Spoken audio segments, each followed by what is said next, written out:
જય જલારામ જય જલારામ. આજે રવિવાર છે એટલે દર રવિવારે રાતના ટાઈમ પર મહાપ્રસાદ હોય દર રવિવારે. તો આજે રસપુરીને એવું છે એટલે પબ્લિક જરા વધારે છે. નહીંતર દર રવિવારે ખીચડી કઢી અને શાક હોય.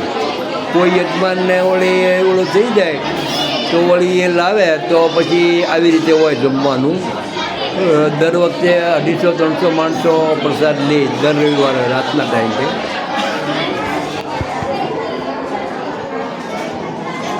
તો આજે પણ એ જમણવારમાં એક ભાઈ તરફથી આ છે જોડી જમવાનું રસ પૂરી અને શાક. આ બધા જમે છે જમવા બધા. એ થોડી સાઈડ જતો છોકરા.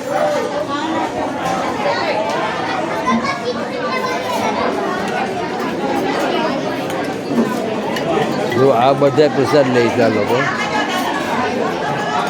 દર રવિવારે આવી રીતે હોય પણ આજે પબ્લિક વધારે છે. રસ પૂરીને એવું હોય ને તો પબ્લિક જરા વધારે હોય.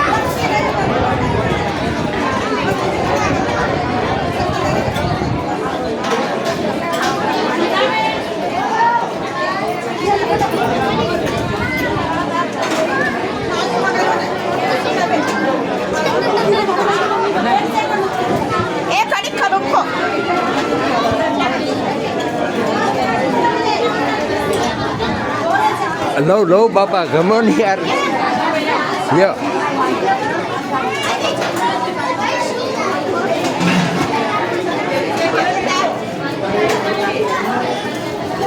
આ જે લોકો તરફથી પ્રસાદ હોય ને મહાપ્રસાદ 1 મિનિટ એનો ચહેરા જે અલગ સાઈડ થઈ જશે. જે લોકો તરફથી પ્રસાદ હોય ને એ આ પ્રસાદના દાતા છે. એ લોકો એના હાથી પીરસવાનું બધાને.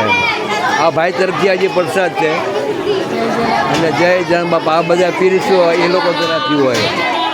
જય જામ બાપા. હું મારી છે ને યુટ્યુબ ચેનલ છે એમાં હું મેકવાનો છું વિડીયો. જય જલામ બાપા જય જલામ.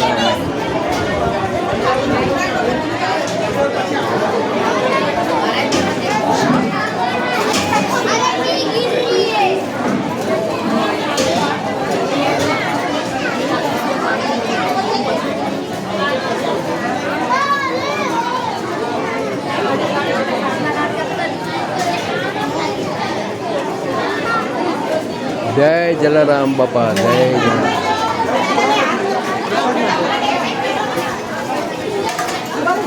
હા અમારા મંદિરનું રહોડું છે. હા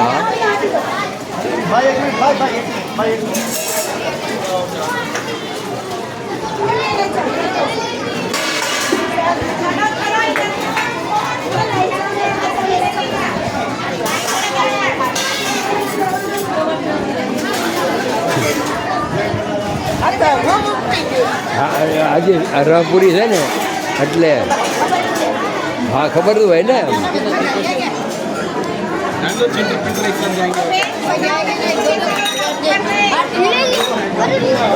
જય જલારામ બાપા જય જલારામ. શું ખાવાની છે નાશા?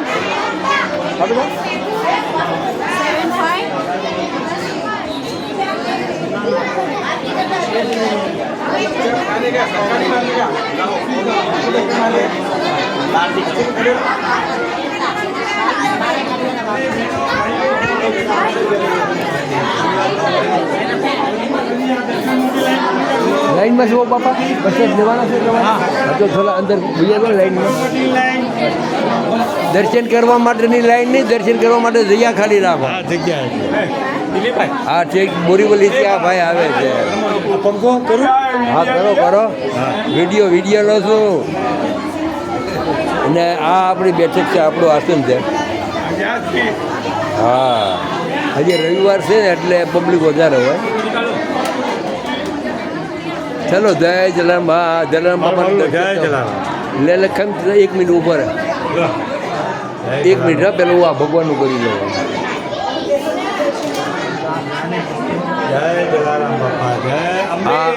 માતકી જે આ ભાઈ અમારા મંદિરના સ્વયં સેવક છે.